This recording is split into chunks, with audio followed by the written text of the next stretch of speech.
தம்பி வணக்கம். தம்பி வணக்கம் சொல்லிட்டாப்ல, கை தட்டிருங்க. அருமை அருமை.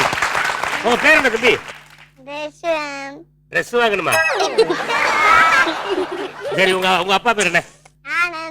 ஆனந்த். ரைட். உங்க அப்பா ஆனந்த் என்ன பண்றாங்கம்மா? கார் வாஷ் பண்றாரு. காரை வாஷ் பண்றாரா? உங்க அப்பாட்ட கேளு. அப்பா நீங்க என்ன வேலை பாக்குறீங்க? ஆனந்த் என்ன வேலை பாக்குற? ஆனந்த் என்னடா ஸ்கூல் மேட் மாதிரி பேசிட்டு இருக்க?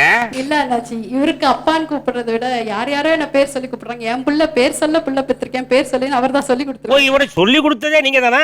நல்ல வேளை வாடா போடான்னு சொல்லாம. அது வரும் ஃப்ளோல வருமா? அப்ப நீ வாய்ஸ்க்கு கேளுடா தம்பி. ஆனந்த் என்ன வேலை பாக்குறே? சினிமா ஷூட்டிங்க்கெல்லாம் கார் சப்ளை பண்ணிட்டு இருக்கேன். சினிமா ஷூட்டிங் கார் சப்ளை பண்றீங்க. இவன் என்ன நினைச்சிட்டு இருக்கான் தெரியுமா? காரை பூரா அலசி கவுத்தி போட்டிருக்கீங்க, காய போட்டிருக்கேன். வந்து இப்போ ஹலோ சும்மா சிங்கிள் எல்லாம் டயலாக் கொடுக்காங்க.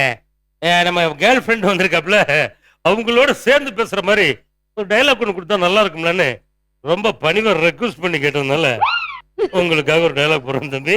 உன்னை கண்டுபிடிக்கிறதுக்கு 27 வருஷம் ஆயிடுச்சு. இதுக்கு மேல என்னால் வெயிட் பண்ண முடியாது. சோ டக்குன்னு சொல்லிடுறேன்.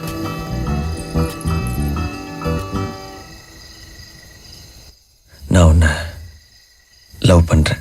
உன்னை கண்டுபிடிக்கிறதுக்கு 27 மாசம் ஆச்சு. இது 27 மாசம் தானே இருக்கும்.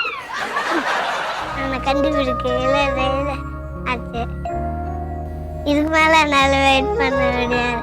டக்குன்னு சொல்லிடுறேன். எனக்கு பாத்ரூம் இருக்கு, ஒரு 5 நிமிஷம் வெயிட் பண்ணு. நான் ப்ளஸ் டூ போயிட்டு வந்து கொண்டு பேசுறேன். அதுதானே சொல்ல வந்தேன்.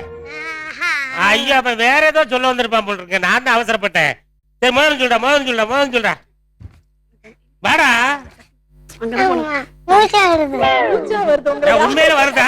நான் அதைத்தான் சொல்ல வந்திருக்கான். உன்னை பார்த்து ரொம்ப நாள் ஆகி போச்சு. அதனால நான் டக்குன்னு சொல்லிடுறேன். இரு, நான் ரெஸ்ட் ரூம் போயிட்டு வந்துடுறேன்.